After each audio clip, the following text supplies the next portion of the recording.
Oi, gente. Então, eu pus esse episódio aqui exatamente logo depois do episódio que eu fiz no Mosteiro de São Bento, de propósito. Porque o mote desse episódio anterior foi justamente mostrar para vocês que nós ainda temos só um pouquinho, um pingo de amostras e ícones da época do Brasil colonial aqui em Santos, porque a nossa cidade recebeu uma mudança muito grande no final do século XIX. Houve progresso, saneamento, modernização, que isso com certeza fez com que se fossem demolidos e substituídos vários edifícios da nossa cidade. Então agora eu vou lá para onde Santos começou, que é onde é hoje a Praça da República, onde está até hoje a alfândega, que já era lá num outro edifício anterior e outro anterior, e eu vou juntar esses dois assuntos, tá? Dizer aonde Santos começou, através de um painel lindo, pintado por Benedito Calixto, imaginado por ele, da fundação de Santos, do dia que Brás Cubas leu o Foral de Vila do Porto de Santos, que foi por volta de 1546, comecinho, a gente não sabe a data certa.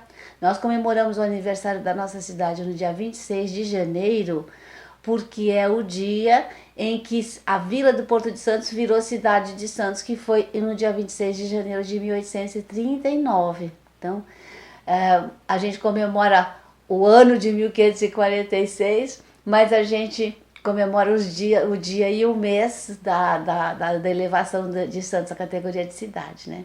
Então eu vou sumir aqui do vídeo para começar a conversar com vocês sobre isso, porque eu não quero atrapalhar a visão de vocês desse painel tão bonito que eu vou usar para poder explicar esse comecinho da cidade para vocês pela visão de Benedito Calixto, né? Porque vocês sabem que ele gostava demais de história e ele primeiro pesquisava para depois ele pintar as telas que ele pintou, né, sobre a nossa cidade antiga, especialmente porque não existia fotografia nessa época, ele tinha que estudar para poder imaginar a cena, para daí fazer suas pinturas, né.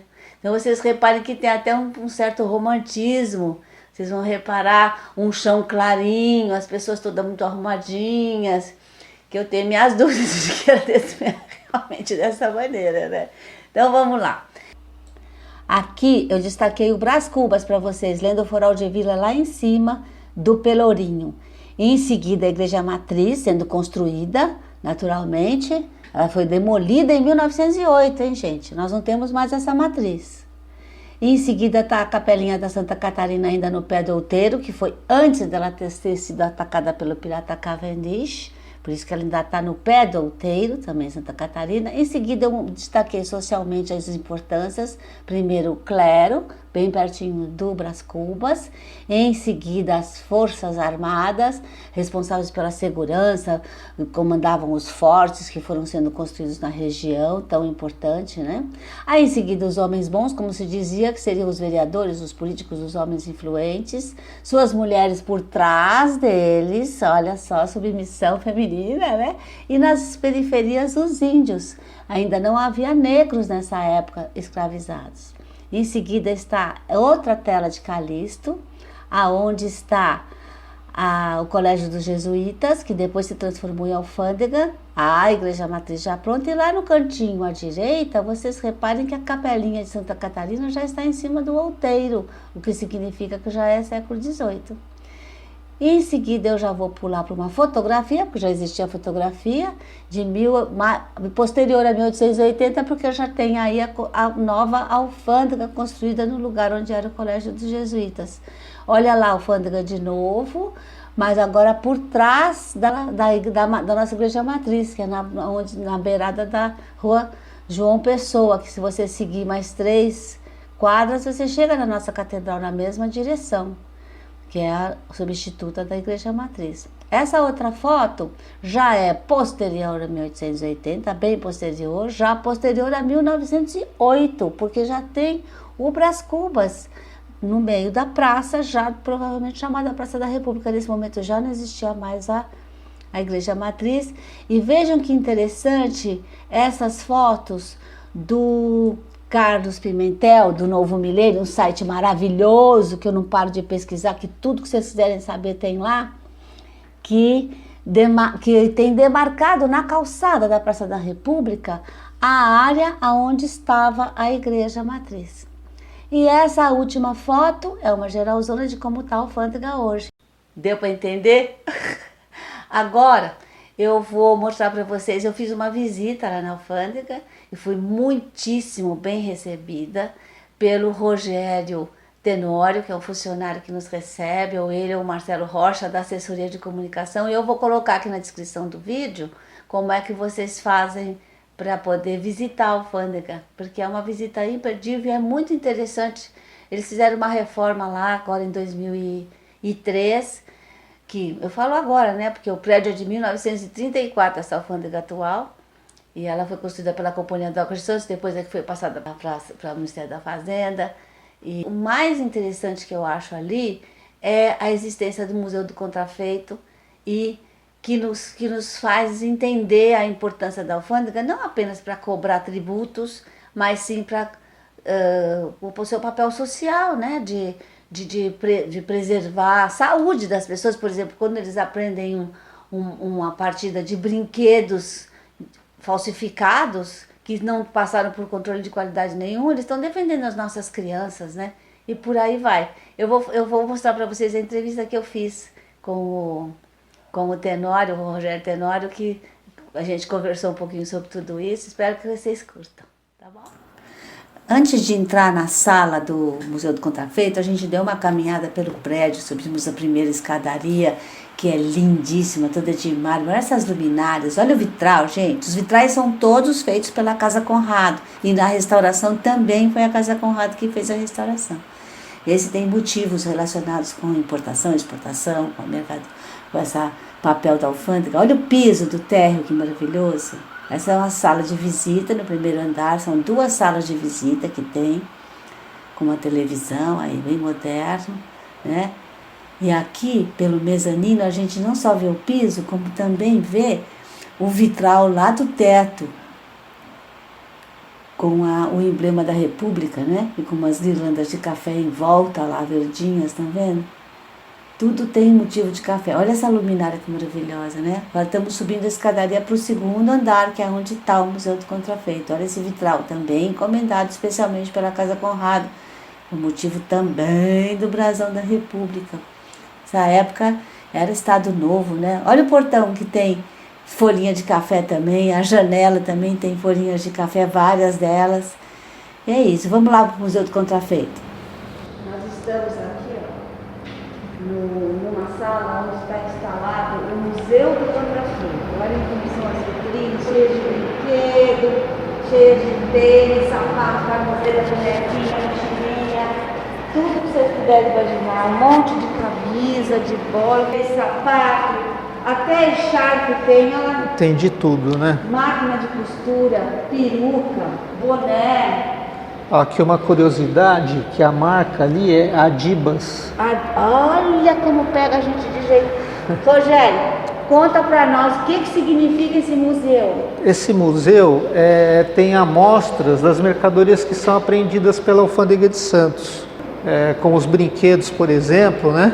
Normalmente eles não têm o símbolo do Inmetro, então eles causam um risco para as crianças, né? Os sapatos, as solas, sim, tudo muito tem perigoso. uma baixa qualidade. Agora, esse material normalmente é destruído, não é doado então, nem nada, né? As mercadorias apreendidas, elas têm 4 destinações possíveis, né? A primeira é o leilão, quando a mercadoria é boa. É uma mercadoria que não oferece risco à saúde. Então a Receita Federal leiloa essas mercadorias e o leilão ele é feito pelo site da Receita Federal, pela internet. Todo mundo pode participar, tem que se cadastrar antes, né, cumprir alguns critérios, e é feito tanto para pessoas físicas quanto para pessoas jurídicas. A outra forma de destinação é a doação, em que a Receita doa para instituições, doamos alimentos, doamos equipamentos que por suas características podem ser úteis, né, para entidades beneficentes, né? E outra forma de destinação que a gente chama de incorporação, porque quando é doado para uma prefeitura ou para uma entidade estadual, a gente não chama de doação, a gente chama de incorporação. Né?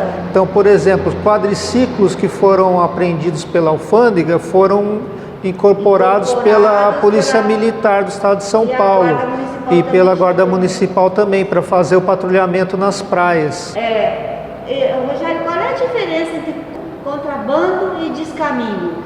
O contrabando é quando alguém tenta trazer alguma mercadoria que é proibida trazer aqui para o Brasil. Né? E o descaminho é quando... Que tipo de coisa que é proibida trazer? Por exemplo, drogas, armas sem autorização do Exército, remédios sem autorização da Anvisa. Então, isso é quando é proibido trazer aquela mercadoria, aí é um contrabando. Agora, quando é uma mercadoria normal, que a pessoa pode trazer normalmente, mas ela tentando passar sem pagar o tributo, aí é descaminho. De uísque e escocês. Porque o descaminho é trazer uma mercadoria lícita sem pagar o tributo. Aí vocês apreendem. Aprendemos. Mas alguns se escapam, né, Rogério? Então, como a quantidade é muito grande, né? Não só a Receita Federal, mas as aduanas do mundo inteiro, elas trabalham com o gerenciamento de risco. Então, as mercadorias são selecionadas por um sistema de inteligência artificial, né? E aí vai para o canal de parametrização. Nós temos o canal verde, em que essas mercadorias elas passam sem uma conferência, passou só pelo sistema que entendeu que elas têm baixo risco. Depois o canal amarelo, em que vai ser feita uma conferência documental com relação àquela mercadoria. Depois o canal vermelho, que além da conferência documental é feita uma conferência física também da mercadoria. E o canal mais rigoroso é o cinza, que além da conferência documental e física é feita uma auditoria na empresa, nos sócios da empresa. E o scanner está ajudando muito, né, Rogério? O scanner ajuda muito. Eu vou botar aqui uma foto do scanner para vocês entenderem o que é. Hoje em dia os containers passam dentro dessas máquinas quase todos, não? Sim, a importação passa 100% pelo escaneamento. E já ajuda muito. Ajuda muito. Sem o escaneamento, todas as mercadorias que precisassem ser conferidas teriam que ir lá e no terminal abrir o container, tirar as mercadorias, que é bastante coisa.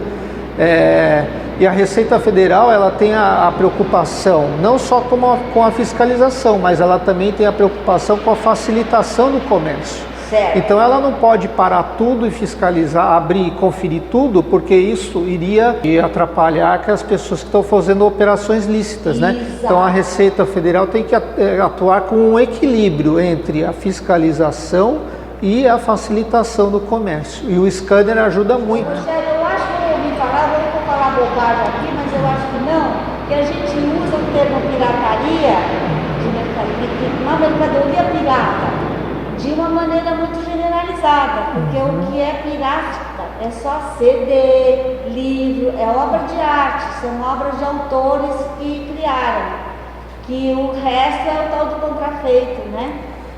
O problema dos produtos piratas e contrafeitos, né? É diferente, o contrafeito é um tênis, não é isso? Esse aqui é o Museu do Contrafeito. Então, por exemplo, um óculos escuros que muita gente compra e usa porque é baratinho, né?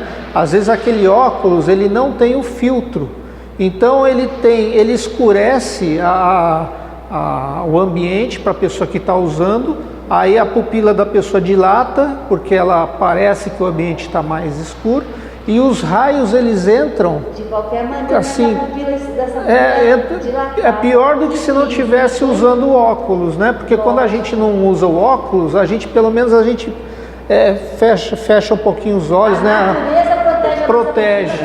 E é tudo muito atraente. Por isso que é muito importante a gente alertar a população para o perigo disso, porque realmente se não fosse tão atraente não tinha perigo nenhum, né, Rogério? É verdade. É que aqui nesse museu Por isso que ele chama Museu do Contrafeito, não tem nada de boa qualidade. As coisas de boa qualidade que ficaram aqui ou foram doadas ou foram leiloadas. Ah, sim. O que tem aqui exposto é tudo coisa feita com má qualidade, que foi importado de maneira irregular. Então tá bom.